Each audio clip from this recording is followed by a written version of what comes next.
अस्सलाम वालेकुम दोस्तों, क्या हाल है। उस्ताद मोहतरम सर, मैं एक गल तुहानूं दसना चाहना वा कि देखो, तुहानूं मेरे नाल कोई मतलब नहीं, मैनूं तुहाडे नाल कोई मतलब नहीं। सिर्फ और सिर्फ तुहाडा और मेरा अगर रिश्ता है ना, तो वो हैगा वा इंसानियत दा।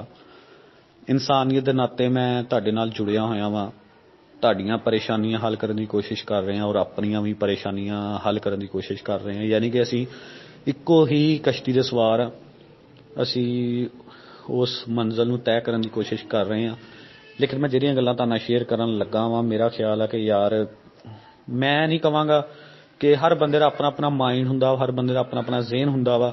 ਮੈਂ ਆਪਣੇ ਜ਼ਿਹਨ ਦਾ ਜਿਹੜੀ ਕਫੀਅਤ ਆ ਇਸ ਟਾਈਮ ਮੇਰੀ, ਉਹ ਮੈਂ ਤੁਹਾਡੇ ਨਾਲ ਸ਼ੇਅਰ ਕਰਦਾ ਵਾਂ ਕਿ ਯਾਰ ਮੈਂ ਖੁਦਾ ਦੀ ਕਸਮ ਖਾ ਕੇ ਕਹਿਣਾ ਪਿਆ ਵਾਂ, ਯਾਰ ਪੈਸਾ ਸਾਰਾ ਕੁਝ ਨਹੀਂ ਹੁੰਦਾ ਹੈਗਾ। ਮੈਂ ਨਹੀਂ ਪੈਸੇ ਨੂੰ ਤਰਜੀਹ ਦਿੰਦਾ, ਠੀਕ ਹੈ ਨਾ ਯਾਰ। ਇਨਸਾਨੀਅਤ ਵੀ ਕੋਈ ਚੀਜ਼ ਹੁੰਦੀ ਆ यार। देखो MNM ने ਜਦੋਂ तक सब लोगों ਨੂੰ ਦਿੱਤਾ ਵਾ, हर बंदा ਜਿਹੜਾ MNM ਨੂੰ ਦੁਆਵਾਂ ਦਿੰਦਾ ਸੀਗਾ, हर बंदे ने अपना मतलब पूरा ਕੀਤਾ, हर बंदे ने MNM ਚੋਂ ਕਮਾਇਆ ਵੀ ਹੈਗਾ ਵਾ। लेकिन यार ਇਸ ਟਾਈਮ बुरा टाइम आया, हर बंदा ही ਜਿਹੜਾ ਵਾ MNM ਨੂੰ बुरा ਕਹਿ ਰਿਹਾ ਵਾ। यार देखो ना, अगर ਕਿਸੇ ਵੀ ਇਨਸਾਨ ਦੀ ਜ਼ਿੰਦਗੀ ਦੇ ਵਿੱਚ ਕਿਸੇ ਵੀ ਮੌਕੇ ਦੇ ਉੱਤੇ ਟੈਨਸ਼ਨਾਂ ਪਰੇਸ਼ਾਨੀਆਂ ਨਾ ਆਵਣ ਨਾ, ਤੇ ਯਾਰ ਉਹ ਵੀ ਕੰਮ ਹਲਾਲ ਨਹੀਂ ਹੁੰਦਾ ਹੈਗਾ।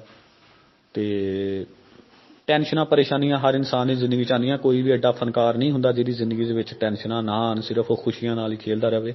ਯਾਰ ਪਤਾ ਨਹੀਂ ਕਿਉਂ ਮੇਰਾ ਦਿਲ ਇਹ ਕਹਿੰਦਾ ਪਿਆ ਵਾ, ਖੁਦਾ ਦੀ ਕਸਮ ਖਾ ਕੇ ਨਾ, ਮੇਰਾ 100% ਯਾਰ ਦਿਲ ਇਹ ਕਹਿੰਦਾ ਪਿਆ ਵਾ ਕਿ ਯਾਰ ਜੋ ਕੁਝ ਵੀ ਹੋ ਰਿਹਾ ਵਾ ਸਾਡੀ ਬਿਹਤਰੀ ਵਾਸਤੇ ਹੋ ਰਿਹਾ ਵਾ। ਅੱਲਾਹ ਤਾਲਾ ਦੀ ਜ਼ਾਤ ਸਾਡੇ ਨਾਲ ਆ ਯਾਰ। ਮੈਨੂੰ ਪਤਾ ਨਹੀਂ ਕਿਉਂ ਉਸ ਜ਼ਾਤ ਤੇ ਇੰਨਾ ਕਿ ਯਕੀਨ ਹੋ ਗਿਆ ਹੋਇਆ ਵਾ। ਮੈਂ ਕਸਮ ਖੁਦਾ ਦੀ ਉਹ ਬੰਦਾ ਵਾ ਯਾਰ, ਮੈਂ ਨਾ 5 ਵਕਤ ਦਾ ਨਮਾਜ਼ੀ ਆ, ਨਾ ਮੈਂ ਇੰਨਾ परहेजगार हैं यार। लेकिन पता नहीं क्यों यार इस मामले च आके ना मेरी भी कम अज कम काफ़ी अमाउंट लगी हुई है, टीम की भी काफ़ी बाइकां लगियां हुई, पैसा लगा हुआ है। लेकिन यार पता नहीं क्यों मेरा यकीन ईमान ये कह रहा वा कि यार अल्लाह ताला इजात करम करेगी साडे ते यार, इंशाअल्लाह ताला, ठीक है ना। जो कुछ भी हो रहा साडी बेहतरी दे हो रहा वा यार। सियाल साहब गलत बंदा नहीं हैगे, सियाल साहब गलत बंदे नहीं हैगे। उन्हां दे नाल धोखा होया वा, उन्हां दे नाल साथियां ने उन्होंने धोखा दिता वा यार। कुछ लोगों ने उन्होंने नाल फ्रॉड किया वा, लेकिन वो बंदा फ्रॉडिया नहीं हैगा यार। अज बहुत दुख होया वीडियो देख के, जिस वीडियो दे विच उन्होंने हथ कड़ियां लगियां हुई वा यार। लानत आ साडे ते यार। मैं ते कहना वा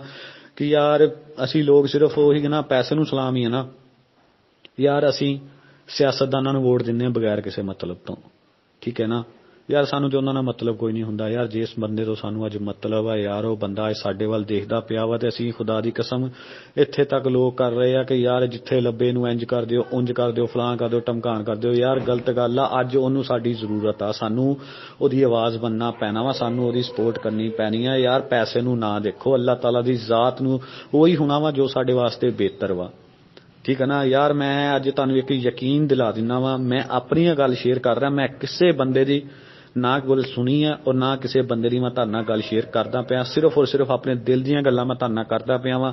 मेरा नहीं ख्याल कि यार मेरे इस मैसेज तो बाद तुसीं मैनूं नैगेटिव कमेंट्स दोगे, तुसीं मैनूं पॉजिटिव दोगे। देखो मेरा माइंड, मैं गल तुहाडे नाल शेयर करदा पिया वां। ਤੁਹਾਡਾ माइंड होएगा, तुसीं वो अपने नज़रिए नाल मैनूं जवाब जरूर दिओ। मेरा ये मैसेज किसी ग्रुप च शेयर ना करना, सिर्फ और सिर्फ वो दोस्तां वास्ते है जिन्हां नाल मैनूं ज़ाती तौर ते मुहब्बत आ, जिन्हां नूं मैं अपना सरमाया समझदा वां, जिन्हां नूं मैं अपना सब कुछ समझदा वां। सिर्फ उन्हां वास्ते शेयर करदा पिया वां कि यार मैनूं बहुत अल्लाह ताला दी ज़ात ते यकीन आ, रब दी ज़ात ने सानूं इस टेंशन च मुसीबत चों कढ देना वा। यार थोड़ा जिहा सोचो, साडी ज़ाती हकीकी रूहानी माँ जिहड़ी हुंदी है ना, साडे नाल किन्ना प्यार करदी आ। तो यार जिस ज़ात ने यह फरमा दिता वा कि मैं अपने बंदे नूं 70 मावां तो ज़्यादा प्यार करदा वां, यार वो ज़ात किवें सानूं टेंशनां च देख सकदी, किवें परेशानियां च देख सकदी आ। यार अपने ईमान नूं ना मजबूत करके रखो, अपने यकीन नूं मजबूत करके रखो, अपने इरादे कायम रखो। इंशाअल्लाह ताला अल्लाह ताला दी ज़ात जिहड़ी है ना बड़ी बेनियाज है यार। यार जे रब दी ज़ात अपने नबियां पैगंबरां तो यार ऐसे ऐसे काम करवा सकदी है जिहड़ी दुनिया ने कदी सोचिया भी नहीं सी हैगा। ते यार असी ते फिर अपने उस अल्लाह ताला दे नबी, उस महबूब दे उम्मती हैं यार, जिन्हों ते असी बिना देखे ही मान लैके आए हैं। तो यार असी किवें कह दईए कि यार यह काम नहीं हो सकता, यह काम नहीं। असी क्यों मायूस हो जाइए यार। यार सानू मायूस नहीं होना चाहिए यार। लोग बहुत कुछ कह रहे हैं, मेरे भाई, मेरे उस्ताद, मेरे लीडर, मेरे प्यारे दोस्तों, यार किसी की गल दे पिछे ना लगो। वो काम करो जो तुहाडा दिल कवे, क्योंकि यार इस टाइम हर बंदे नूं पता वा कि साडे कोलों सवाए अहमद सियाल साहब दी ਸਪੋਰਟ ਕਰਨ ਤੋਂ ਹੋਰ ਕੋਈ ਹੱਲ ਨਹੀਂ ਹੈਗਾ ਯਾਰ। ਕੋਈ ਧੰਦਾ ਫਸਾਦ ਕਰਨ ਨਾਲ, ਕੋਈ ਇhtਜਾਜ ਕਰਨ ਨਾਲ ਹੱਲ ਨਹੀਂ ਨਿਕਲਦੇ ਹੈਗੇ ਯਾਰ। ਸਿਰਫ ਔਰ ਸਿਰਫ ਇਸ ਟਾਈਮ ਅਗਰ ਜ਼ਰੂਰਤ ਹੈ ਨਾ, ਯਕੀਨ ਕਰੋ ਅਗਰ ਇੱਕ ਦਫਾ ਅਸੀਂ ਸਿਆਲ ਸਾਹਿਬ ਦੀ ਬੈਕ ਤੇ ਖੜੇ ਹੋ ਕੇ ਉਸ ਬੰਦੇ ਨੂੰ ਅੱਜ ਬਰੀ ਕਰਵਾ ਲਈਏ ਨਾ, ਖੁਦਾ ਦੀ ਕਸਮ ਖਾ ਕੇ ਕਹਿਣਾ ਵਾ ਕਿ ਮੇਰਾ ਯਕੀਨ ਹੈ ਕਹਿੰਦਾ ਪਿਆ ਵਾ ਕਿ ਯਾਰ ਉਹ ਬੰਦਾ ਸਾਨੂੰ ਕਦੀ ਡੁੱਬਣ ਨਹੀਂ ਦੇਗਾ ਯਾਰ। ਉਹ ਬੰਦਾ, ਉਸ ਬੰਦੇ ਦਾ ਦਿਮਾਗ ਦੇਖ ਲਓ ਯਾਰ, ਐਸਾ ਦਿਮਾਗ ਸੀਗਾ ਯਾਰ। ਇਸ ਤਰ੍ਹਾਂ ਦਿਮਾਗ ਹਰ ਬੰਦੇ ਦਾ ਨਹੀਂ ਹੁੰਦਾ ਯਾਰ। ਔਰ ਉਸ ਬੰਦੇ ਨੇ ਐਡਾ ਵੱਡਾ ਵਿਜ਼ਨ ਲਿਆ ਸੀਗਾ, ਐਡਾ ਵੱਡਾ ਫੈਸਲਾ ਕੀਤਾ ਵਾ, ਕੰਪਨੀ ਨੂੰ 1 ਸਾਲ ਚਲਾਇਆ ਵਾ। ਤੇ ਯਾਰ ਕੀ ਗੱਲ, ਉਹ ਬੰਦਾ ਇਸ ਕੰਪਨੀ ਨੂੰ ਚਲਾ ਕੇ ਲੋਕਾਂ ਨੂੰ ਕਲੀਅਰ ਨਹੀਂ ਕਰ ਸਕਦਾ ਵਾ। ਲੇਕਿਨ ਮੈਂ ਇਸ ਚੀਜ਼ ਦੀ ਤੁਹਾਨੂੰ ਗਰੰਟੀ ਦੇ ਦਿੰਦਾ ਵਾ, ਸਾਡਾ ਪੈਸਾ ਮਹਿਫੂਜ਼ ਆ, ਉਹ ਉਸ ਬੰਦੇ ਦੇ ਕੋਲ ਪਿਆ ਹੋਇਆ ਵਾ, ਔਰ ਐਸੀ ਮਹਿਫੂਜ਼ ਜਗ੍ਹਾ ਤੇ ਪਿਆ ਹੋਇਆ ਵਾ ਜਿੱਥੇ ਤੱਕ ਸਾਡੀ ਹਕੂਮਤ, ਸਾਡੀ ਗੌਰਮੈਂਟ, ਸਾਡੇ ਅਦਾਰੇ, ਸਾਡਾ FIA ਜਿੰਨੀ ਮਰਜ਼ੀ ਕੋਸ਼ਿਸ਼ ਕਰ ਲੇ ਉੱਥੇ ਤੱਕ ਨਹੀਂ ਪਹੁੰਚ ਸਕਦਾ। ਕੱਲ ਸਿਆਲ ਸਾਹਿਬ ਨੇ ਲਾਈਵ ਪ੍ਰੈਸ ਕਾਨਫਰੰਸ ਦੇ ਉੱਤੇ ਆਪਣਾ ਕਿਹਾ ਕਿ ਯਾਰ ਸਾਡੇ ਕੋਲੋਂ ਜੋ ਕੁਝ ਹੋਇਆ ਗਲਤ ਹੋਇਆ ਵਾ, ਠੀਕ ਹੈ ਨਾ। ਤੇ ਮੈਂ, ਲੋਕਾਂ ਨੇ ਉਹਨੂੰ ਪਤਾ ਨਹੀਂ ਕਿਸ ਤਰ੍ਹਾਂ ਲਿਆ, ਜਾਂ ਅਗਰ ਉਹਨਾਂ ਨੇ ਕਿਹਾ ਵੀ ਆ ਕਿ ਮੇਰੇ ਕੋਲ ਕੁਝ ਨਹੀਂ ਹੈਗਾ ਯਾਰ, ਇਸ ਚੀਜ਼ ਨੂੰ ਨੈਗੇਟਿਵ ਨਾ ਲਵੋ, ਪੋਜ਼ਿਟਿਵ ਲਵੋ ਯਾਰ। ਉਹਨਾਂ ਨੇ ਸਹੀ ਕਿਹਾ ਵਾ ਯਾਰ, ਉਹਨਾਂ ਨੇ ਆਪਣੇ ਫਾਇਦੇ ਵਾਸਤੇ ਨਹੀਂ ਕੀਤਾ, ਉਹ ਕੰਪਨੀ ਵਾਸਤੇ ਕਰਦਾ ਪਿਆ। ਲੋਕ ਕਹਿੰਦੇ ਪਏ ਆ ਕਿ ਯਾਰ ਉਹਨਾਂ ਨੇ ਗ੍ਰਿਫਤਾਰੀ ਆਪ ਕਿਉਂ ਦਿੱਤੀ, ਯਾਰ ਉਹਨਾਂ ਨੇ ਆਪ ਗ੍ਰਿਫਤਾਰੀ ਨਹੀਂ ਦਿੱਤੀ ਹੈਗੀ, ਠੀਕ ਹੈ ਨਾ। ਹੋਇਆ ਇਸ ਤਰ੍ਹਾਂ ਵਾ ਕਿ ਇਹ ਜਿਹੜੀ ਸੀ ਹਾਈ ਕੋਰਟ 'ਚ ਕੇਸ ਚੱਲਦਾ ਪਿਆ ਸੀ ਇਹਨਾਂ ਦਾ, ਉਹਦੇ ਵਿੱਚ FIA ਨੇ ਕਿਹਾ ਜੱਜ ਸਾਹਿਬ ਨੂੰ ਕਿ ਅਹਿਮਦ ਸਿਆਲ ਪਾਕਿਸਤਾਨ 'ਚ ਨਹੀਂ ਹੈਗਾ, ਗੇਮ ਖੇਲੀ FIA ਨੇ। ਉਹਨੇ ਕਿਹਾ ਕਿ ਅਹਿਮਦ ਸਿਆਲ ਜਿਹੜਾ ਵਾ ਇਸ ਟਾਈਮ ਪਾਕਿਸਤਾਨ 'ਚ ਮੌਜੂਦ ਨਹੀਂ ਹੈਗਾ, ਬਲਕਿ ਇਹਨਾਂ ਦੇ ਜਿਹੜੇ ਸਿਆਲ ਸਾਹਿਬ ਦੇ ਵਕੀਲ ਸੀ ਉਹਨਾਂ ਕਿਹਾ ਨਹੀਂ ਜੀ ਉਹ ਪਾਕਿਸਤਾਨ 'ਚ ਮੌਜੂਦ ਨੇ, ਉਹ ਬਾਹਰ ਨਹੀਂ ਗਏ। ਫਿਰ ਜੱਜ ਸਾਹਿਬ ਨੇ ਆਖਿਆ ਅਗਰ ਉਹ ਮੌਜੂਦ ਨੇ ਤਾਂ ਉਹਨਾਂ ਨੂੰ ਆਪਣੀ ਜ਼ਾਤੀ ਮਦੀਅਤ ਦੇ ਵਿੱਚ ਅਦਾਲਤ 'ਚ ਪੇਸ਼ ਕੀਤਾ ਜਾਵੇ, ਠੀਕ ਹੈ। ਇਹ ਗੇਮ ਖੇਲੀ FIA ਨੇ ਕਿ ਜਦੋਂ ਜਾਤੀ ਮਦੀਅਤ 'ਚ ਪੇਸ਼ ਹੋਣਗੇ ਤੇ ਅਸੀਂ ਉਹਨਾਂ ਨੂੰ ਪ੍ਰੀ ਪਲਾਨ ਦੇ ਤਹਿਤ ਉਹਨਾਂ ਨੂੰ ਗ੍ਰਿਫਤਾਰ ਕਰ ਲਵਾਂਗੇ। ਤੇ ਜ਼ਾਹਰ ਹੈ ਯਾਰ ਉਹਨਾਂ ਦੀ ਜ਼ਮਾਨਤਾਂ ਕੈਂਸਲ ਹੋਈਆਂ ਸੀ, ਉਹਨੇ ਨਵੇਂ ਸਿਰੋਂ ਹਾਜ਼ਰ ਹੋਣਾ ਸੀਗਾ, ਲੇਟ ਹੋ ਗਏ। ਜਦੋਂ 에ਅਰਪੋਰਟ ਤੇ ਪਹੁੰਚਿਆ ਤੇ FIA ਨੇ ਉਹਨਾਂ ਨੂੰ ਅਰੈਸਟ ਕੀਤਾ ਵਾ।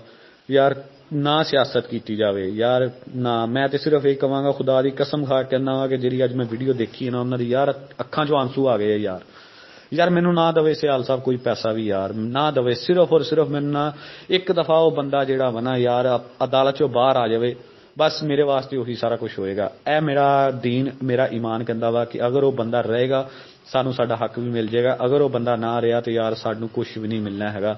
ਸਿਰਫ ਉਸ ਬੰਦੇ ਦੇ ਹੱਕ 'ਚ ਬੋਲੋ, ਉਸ ਬੰਦੇ ਵਾਸਤੇ ਆਵਾਜ਼ ਉਠਾਓ ਯਾਰ। ਭੁੱਲ ਜਾਓ ਕੁਛ ਅਰਸੇ ਵਾਸਤੇ ਆਪਣੀਆਂ ਟੈਨਸ਼ਨਾਂ ਮੁਸੀਬਤਾਂ ਨੂੰ, ਠੀਕ ਹੈ ਨਾ। ਰੱਬ ਦੀ ਜ਼ਾਤ ਕਰਮ ਕਰਨ ਵਾਲੀ ਆ, ਹਮੇਸ਼ਾ ਉਸ ਬੰਦੇ ਦੀ ਫਤਹ ਹੁੰਦੀ ਜਿਹੜਾ ਹੱਕ ਦੀ ਰਾਹ 'ਤੇ ਚੱਲਦਾ ਵਾ। ਇਹ ਉਹ ਮੇਰੇ ਜਜ਼ਬਾਤ ਜਿਹੜੇ ਮੈਂ ਤੁਹਾਡੇ ਨਾਲ ਸ਼ੇਅਰ ਕਰ ਰਿਹਾ ਵਾਂ। ਪਲੀਜ਼ ਮੇਰੇ ਇਸ ਮੈਸੇਜ ਨੂੰ ਕਿਸੇ ਗਰੁੱਪ 'ਚ ਸ਼ੇਅਰ ਨਾ ਕਰਿਓ, ਸਿਰਫ ਆਪਣੇ ਤੱਕ ਮਹਿਦੂਦ ਰੱਖਿਓ। ਔਰ ਮੈਨੂੰ ਲਾਜ਼ਮੀ ਇਸ ਮੈਸੇਜ ਦਾ ਜਵਾਬ ਦਿਓ ਕਿ ਯਾਰ ਜਿਹੜੀਆਂ ਮੈਂ ਆਪਣੇ ਦਿਲ ਦੀਆਂ ਗੱਲਾਂ ਤੁਹਾਡੇ ਨਾਲ ਸ਼ੇਅਰ ਕੀਤੀਆਂ ਵਾ, ਕਿਆ ਮੈਂ ਰਾਈਟ ਤੇ ਹਾਂ, ਸਹੀ ਹਾਂ ਜਾਂ ਗਲਤ ਹਾਂ। ਮਿਹਰਬਾਨੀ ਸਾਰਿਆਂ ਦੀ।